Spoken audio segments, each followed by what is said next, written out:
Greetings and salutations, everyone. I hope everyone is doing well today. Today I have an assortment of encounters for you guys to start the weekend off with a bang. Before we get into these encounters, though, a couple links I'd like to share with you. As you know, I rely on my Patreon, my PayPal, and my merch to help this channel to continue to grow and go. All those links are in the description below. I also have a second channel for creepypasta, fan fiction, and scary voice acting. Stories that, well, they just don't fit on this channel. Now, if that's anything that you're into, follow that link and give those stories a listen. You may just like what you hear. Now, I've definitely taken enough of your time. Let's get on with today's upload. Shall we? Today's first encounter, Cass County, Texas. Myself, my older sister, and a friend of ours found a 16-inch footprint by a pond at the back of the property my sister and her husband were renting. Something was watching us. We found where something had eaten a wild duck that was always at the pond. There was a very scary feeling back there. No one ever wanted to go back out there at night. Strange noises all the time seemed to be the norm. One night my sister was alone at the house when something scared the horses and cattle so bad that a horse ran into the side of the house. It seemed like it was trying to get in. The animals were always in an uproar. My sister and her husband moved to Diana later that year. They were living in a small trailer park. They had the last trailer in line of trailers. Once again, my brother-in-law was out in the tractor-trailer he drove for a living, and my sister was alone. She had an uneasy feeling of being watched and would hear strange noises all the time. One night in particular, a super loud scream of ungodly origin scared her so bad she peed herself and locked the doors and hid all night. They moved again soon thereafter. My family grew up in East Texas, and I'm certain I've had other close encounters in the woods in Avinger, Texas. I've never actually seen a creature, but I've been chased out of the woods a time or two. Most of us East Texans know that there are huge animals that roam those woods. My sister and I know. Today's second encounter, Liberty, Texas. As a teenager from the early 70s up till the 80s, I hunted this area. Numerous times I had mentioned a smell to my friend which I described as somewhere between a skunk and a wet dog. My friend acknowledged that he had smelled it several times himself. We blew it off as being some sort of plant or weed, but as I began smelling it more often, I could tell it was some type of animal, as opposed to a plant or a weed. I began thinking that it was probably feral hogs. As I continued to get older and continued to squirrel hunt these same areas, I began to notice, every time I smelled this odor, there were no squirrels moving or any wildlife for that matter. I don't know exact dates or even the year in which these incidents occurred, but it was in the mid to late 70s. I'd been reluctant to tell anyone about these incidences. 1978, the first visual experience that I had came deep in the woods from the road. I had walked about a mile down into the woods where I came upon a pin oak flat. I could see all the way through the flat to the other side, which was about 150 to 175 yards. On the other side of that flat was a stand of reset pine, all about 15 feet, with dead grass underneath. Immediately, I noticed something lying underneath the pine tree across the flat. At first, it looked like the area below the tree and the trunk of the tree had been burnt out. As I eased closer, it began to look like a gorilla lying under the tree. I'm a pretty stealthful person in the woods, and I told myself I'm seeing things. But I'm going to try to get closer to this thing to prove that I am not seeing this. As I moved within 100 yards or so, I could see that I was not crazy. Its head was moving at this time. I could tell its color was gray, but with a black gorilla face. The adrenaline kicked in. I checked my gun and put some trees between myself and this thing, and proceeded to try to get closer, peering around trees every few feet to see if it was still there. I got within 50 to 75 yards and peered around the tree, and it was gone. The floor of the pin oak flat was dry with a lot of crunchy leaves and twigs. I knew I was going to scare it off before I could get close as I liked. After I noticed that it was gone, I sat down in the flat for about an hour and did not see any wildlife at all. I then got up and went over to the area where I had seen it, and I was hit with that smell. The grass was mashed down underneath the pine. At first, I don't think that it knew I was there, because it was moving its head and acting unconcerned. As I tried to sneak up on it, though, it definitely sensed my presence or heard me crunch a twig. I know it never visually made me out, because I kept trees between myself and it the whole time. 1979, it had rained sometime between 3 in the morning, and when I had set out to go squirrel hunting, it was very foggy and misty on this morning, and the woods were damp and very quiet. I came upon a large thicket and sat down against a tree at the edge of the thicket. I instantly started to smell something. As it got lighter, light enough to shoot, I could hear something in the thicket. Also, I noticed there were no squirrels moving. I began to think that there were hog in that thicket. I sat in this spot longer than I normally would somewhere without seeing anything because of the sounds I heard coming from the thicket. About mid-morning, I was hearing something sniffing the air and making low, deep grunting sounds. This was no hog. I decided to play a trick that I had used before on game in thickets and throw a 2-foot section of a dead limb over and beyond the sounds, hoping to flush it out to my side. When I did this, it made a deep and louder primate type of grunt at me. The sniffing of the air also became more pronounced, and no hog breathes like this. I then threw another stick into the thicket and received the same grunts and sniffing, only louder. About 20 minutes later, I heard it moving through the thicket, and then heard a huge 2-legged splash into the body of water on the other side of the thicket, followed by grunts and heavy breathing. There was no doubt in my mind what I had encountered was a Bigfoot in the thicket. Although I never saw it, this was something I had never experienced in the woods before. After the splash and exit, I made my own hasty exit back to the road. Today's third encounter, Tulsa, Oklahoma. My husband and I always walk the dog before bed from 10 p.m. to 1 a.m., and normally it's very dead. It had been raining here in Tulsa, Oklahoma, and I was going to solo walk to the courtyard, but hubby said he would join me to be safe. I walk ahead while he locks the door, and I hear him say, "Hello?" I look back and see nobody, and he catches up and doesn't say anything more. The dog and I again walk ahead, and he keeps looking behind us. The courtyard of our complex has a huge grass area where the apartments surrounded in a U-shape with stairs on the sides. No one's outside, which is odd because normally at 11 p.m. we see our neighbors, but it's rather chilly. My dog barks and I give him the command to be quiet. He's looking up at the roof, so I turn around and look up, and something is looking down on me and the dog. I feel like I was watching it for 3 minutes, but it's hard to explain what it looked like. It was white with hollow eyes and white arms, but they weren't like human arms, and its head was long, like a white dolphin head. My husband says I'm not high enough for this shit, and to make me look at him, and when I look back it's gone. I assumed it was my mind or maybe someone trying to scare us, so I quietly walk to my husband, and he pulls away and is upset, which I assume is because I made him go out in the cold. He hates the walk, so I tell him to go inside and I'll let the dog finish.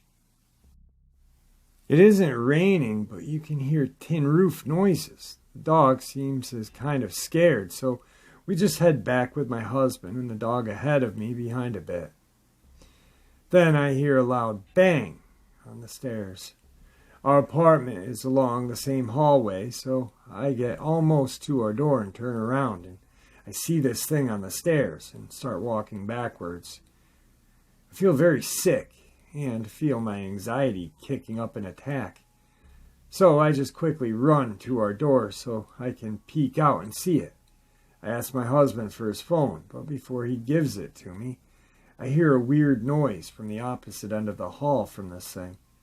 I gasp and whip around to see the tail end of it, which looks like a hairless white deer thing, and my husband just pulls me in and closes the door.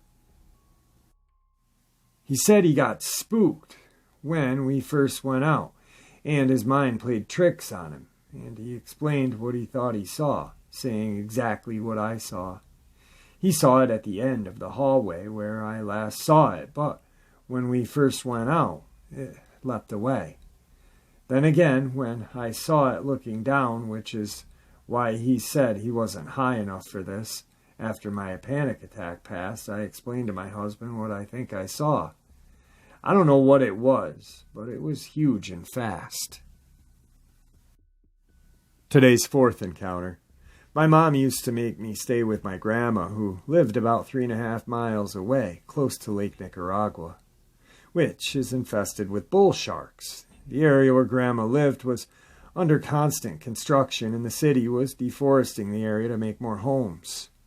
Light posts were spread out through the area where no homes were built yet. There were creeks that went under bridges, and one could walk to the other barrios, or parts of the neighborhood that were closer to the lake and the mountains. A lot of native people lived there. They cooked rice and beans on the stove, and by hand on the comal, handmade tortillas. My mother had a knack of sending me to those neighborhoods to buy beans and tortillas, which is what I did that afternoon. I'd never believed in werewolves or witches or anything supernatural or unknown, but this shocked me to understand the importance of keeping an open mind and to know and respect others who have seen the paranormal. I was heading with 2 plastic containers to buy the beans and tortilla that afternoon by my grandma's house. I had to go through an area where a creek went all the way to the Lake Niagara, and still had a lot of forested area there, and had encroached buildings that were being built but not yet finished. The road I walked on was between the forest and the creek alongside.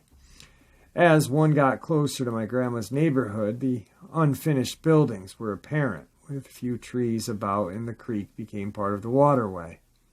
To get across, you had to walk on a bridge to get to the road that leads to the outskirts of the city, which is where my grandma's house was, in an area called America's Number 2. Anyway, to buy my mom's beans and tortilla, I had no ill feelings on the road. The sun was still up, and it was about 6:30 at night. Since we were near the equator, there is still sunlight at that time. It took me approximately an hour to do this. I had no worries since the people around the area knew me. On the way back to Grandma's, as I got close to where the new buildings were being constructed, it was already dark, and there was a full moon that night. It was around 7:45, since I always had a watch with me, since I like watches a lot. As a matter of fact, I wear a watch today. Anyway, as I finished crossing the bridge, I came up to the building, which had not been finished and had no roof or doors, and it was about 150 yards from the creek and the wood line. The moon happened to light up the building and leave places dark on the ground and light up the mid-level places around 5 feet and up as the moonlight hit the building at an angle. As I walked in the front door by the road, suddenly I heard a growling sound, like a dog growl. I was never fond of dogs since they seemed to always chase me and had one bite me when I was 6, but now I'm grown up and actually like dogs and cats. Anyway, as I heard this sound, I don't know if it was curiosity or stupidity, I decided to investigate by backtracking and seeing if in fact it was a wild dog with rabies, since rabies at the time was rampant in our country. This way I knew whether to expect an attack or just get a rock in one hand in case it decided to mess with me. Well, to my horrific surprise, I came up to the door of the building, only to be 10 feet from a thing that I only saw in the movies, like the Howling. I couldn't believe what I was seeing. This thing slowly began to rise from a haunched position to where the moonlight hit its face, and mind you, this was a one-story building with no roof. The building was at least 8.5 feet tall, yet this thing's head was maybe 5 inches above that. I was having trouble speaking. I was in a state of awe and disbelief. This thing had pointed black ears and a mid-sized snout like a German shepherd, and it had glowing yellow eyes. It had hands like raccoons, but with a curve to them. Suddenly my reaction came, and I spoke out loud and said, "No!" At this point, this creature heard me and immediately turned its head to see me. At this point, I had two choices: stay and hope it didn't eat me, or run the mile left to Grandma's house. I can tell you the second option was better. I immediately turned and ran in the direction of Grandma's house. I felt the thing behind me, but dared not look. I ran, and the funny thing is, I didn't even drop my mom's containers. I ran all the way to Grandma's house and ran into the house. The good thing was that in those days, Grandma always left the door open. I ran inside and past my mom and Grandma. I then rushed to the kitchen and put my mom's containers on the counter. I took the steak knives that Grandma had and told my mom and Grandma, "It's after me and I'm ready." At this point, my mom and Grandma tried to convince me that I was okay and to put the knives down. I did not put the knives down until I was sure that monster was not showing up to attack Grandma's house. I had nightmares and horrible dreams for about 2 years after that. But this was not the last time I would see something like this creature. Today's fifth encounter, Van Zandt, Texas. I was going outside to do something, I forgot what, and looking northwards along the fence line bordering the west side of our place in the woods, and saw a large, hairy, kind of gray-brown colored human ape-like object moving around. I got scared to death and hollered, "Hey!" and ran as fast as I could to my back door about 30 yards away, tripping over my own legs as I was trying to run so fast. It felt like I was getting tangled up in my own feet. I was trying to run so fast I remember falling once and getting up and running so fast again. I told my two brothers to stay inside and lock the doors and don't open them for anything but me. I grabbed my .30 and went to investigate and was shaking and scared like never before. I was hoping to see it again and still again hoping I didn't. I found the spot where it was seen and before checked the fence and found some hair on it in the barbed wire. I don't remember what I did with the hair, but I never saw anything of the creature again. I told my family about this, but not too many others for fear I'd be made fun of. Today's sixth encounter, Bowie County, Texas. I was about 14 years old when these incidents occurred. They happened in about a span of a month. Never before or never after has anything like this happened to me. The first incident occurred at my friend Tom's house, who lived 3 houses down from me. Me and Tom were playing football in the front yard of his house at dusk one evening, when I kicked the football over the roof of his house. Tom ran around the house to retrieve the football, and his dog followed. After a couple of minutes, the dog came running from behind the house squealing and ran under the car. Then Tom appeared also running and looking scared. I asked him what was wrong, and he told me he had seen something in the woods behind his house. I asked him what he meant by something, and he told me he didn't know, except that it was big and moving. We got the dog out from underneath the car and went into the house. At first, I thought he was just messing around, but Thinking of how the dog had acted kind of scared me. I spent the night with Tom that night, and around 9 or 10 he mentioned to me the back door which had been opened. He told me to listen, and what I heard was a lot of crashing around in the woods behind his house. Now I was really becoming pretty scared with all of the things that had happened on that evening, especially knowing something had scared the dog the way it did. We went on the bed, and the rest of the night was uneventful. A few days later, Tom called me and told me to come over, that he wanted to show me something. When I got there, he took me around the back of his house, and there was a muddy area by his sister's bedroom window where large footprints. The footprints were about 1 inch to 1.5 inches deep, and about 15 or so inches long. It looked like a human print except for the size, and I remember it being wide from the toes to heel. We knew something strange had been there, and we started to talk about maybe it had been the folk monster, a creature that had been seen around a small community about 30 miles from Texarkana for years. The next incident occurred about 2 weeks later, early on a Saturday morning. Me and my friend Royce took a .22 rifle to go squirrel hunting in some woods off of Flower Acres Road, about 1.5 miles from my house. We walked through the woods several hundred yards to a large oak flat and sat down next to a big tree. That's when we noticed the woods were quieter than normal. There wasn't any squirrels or hardly any birds. We decided to shoot into the squirrel nest, so I shot several rounds into the nest, and about 30 seconds after, we heard this large roar. I've never heard anything like that my whole life. It seemed to shake the whole woods, and I couldn't tell what direction it came from. Me and Royce looked at each other and both asked, "What the heck was that?" We looked around but didn't see anything, and then started running. We heard the roar again, but never looked back. We just kept running. We came to a small farm, and the cows were acting strange. They were bumping into each other and seemed confused.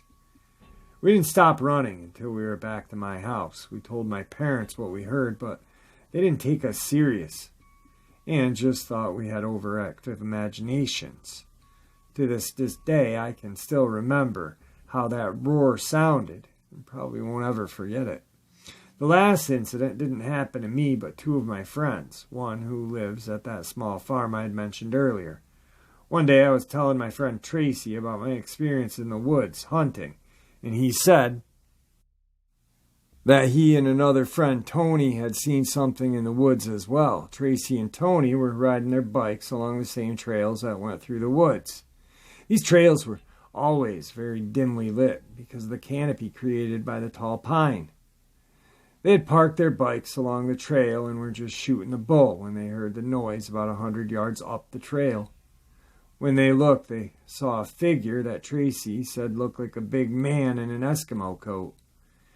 He said it seemed to look their way and then took off running through the woods opposite from where it had emerged. They jumped on their bikes and rode like hell until they went out of the woods. I've told this story many times, but most people don't believe me. But I know what I heard and saw, and I believe that there is some kind of creature that passed through this area for a short while. I've been in and around those woods all my life, and this is the only time these strange events occurred. To this day, when I'm in the woods and think about it, I still get the chills. Today's 7th encounter. This happened about a month ago in Champaign, Illinois. I live in a neighborhood in town a few blocks away from the main city streets, around Mattis and University, if you're familiar with the area. I was in the front yard doing some work. The west side of the yard is lined with tall evergreens, but they are sparse enough to see through to the lot next to me and the house on the other side of that lot. I paused from working and noticed some movement through the trees. An animal running, trotting from the back of the lot to the street. I decided to watch it just in case it was a dog from the house on the other side of the lot and needed to be returned to its owner. When the animal entered the street, my immediate thought was, it's a baby deer. It ran like a deer, and it was about that size. But then I realized this was no deer. Its body looked more like a dog, like a greyhound or a whippet. It really looked like a cross between a deer and a dog, but looked like neither. It just didn't look right. It was solid tan color, no spots or markings, and had a long, slender tail, muzzle, snout, and body. I believe it had long ears that it held against its head. It made absolutely no sound as it ran and only looked straight ahead as it crossed the street into the overgrown backyard of an abandoned house. I only saw it for a few seconds, but I got a good look at it. I know it could have been a dog, but it just didn't move like a dog. My husband thinks it might be some sort of cryptid. We're tempted to explore the abandoned house to see if we can find out. Today's 8th encounter, Johnson, Arkansas. We saw a large man squatting on a railroad tracks looking at us. I thought it was a man, but as we began to walk away, it rose up. By what I remember of the size of the foliage in the trees in the area, it stood about 8 feet tall. As we continued to walk away, it walked off in the opposite direction. A foul smell like dead fish was in the air. No birds were making any sounds. It was a full moon that night. Next day, footprints were found in the mud by the drainage ditch near where we saw this thing walk. Today's 9th encounter, Lamar, Texas. I was riding in a car with a friend. She was driving. It was the opening weekend of deer season. Full moon, really bright. We were on a 1-lane gravel road in the direct bottoms. We saw less than 100 feet away from us this creature cross the road from the left side to the right side of the road. It was 7 to 8 feet tall with long gray hair. It walked right in front of us. Its arms were longer than a man, swinging them as it walked. It stepped right over a barbed wire fence. A mile down the road, we turned around and got stuck in the wheat field. We were stuck for 30 minutes. After we got the car unstuck, we went back the same way as we came in. We were scared that we would encounter a creature, but there was no sign of it. I've heard stories of cryptids in Oklahoma. All this time, I would love to see that creature again. Today's 10th encounter. If anyone has ever driven in Alabama, then you know it's a creepy state to drive through. I'm not sure where to start. I've had a few experiences with the paranormal, but this is my only cryptid. I'm not sure what we witnessed, but we got a good look at it in broad daylight. The sighting happened just before noon. My girlfriend and I had some time off of work, so we decided on a much-needed getaway for a long weekend. This was early winter, 2020, so it was pretty damn cold. That being said, if you know anything about the U.S. South, it doesn't get that cold. This was one of those rare days when it was 30 to 40 degrees. I'm just trying to compile all the events surrounding the sighting, so bear with me here. We're in the highway in a swampy area. I have no idea the exact location, but I can say it was southern Alabama, pretty close to Mississippi. There were a lot of bridges. I wish we could have gotten pics, but the car was moving around 60 miles an hour when it happened. My girlfriend cries out to me, "Look!" I turned my head to glimpse a grotesque-looking creature. This thing was haunched down on all fours, possibly eating something. This all happened so fast, but I slowed down to get a better look. All of a sudden, the thing stands on 2 legs. It has a humanoid figure, all except its head. The head was goat-like, but it had the body of a man. There were horns, and overall, the head area resembled a light-colored goat. The creature started backing towards the woods, and we continued with our trip. But we couldn't stop talking about what we had just witnessed. I can't be 100% sure of what we saw. It all happened so fast. My girlfriend swears it was a man with a goat head, and I am certain I saw the same thing. Well, there you go, folks. 10 encounters to start your weekend off right. I hope you guys enjoyed these encounters. Now, I hopefully am going to hear from Coonbo this weekend, and maybe we can set up a time for another 2 to possibly 3 hour upload. I know you guys like those long ones. Also, a subscriber, DJ, reached out to me. I'm going to give him a call right after I get this uploaded and figure out what he's got cooking in that area of Virginia. Now, stay safe, guys, and please enjoy your weekend. I'll talk to you tomorrow. Farewell.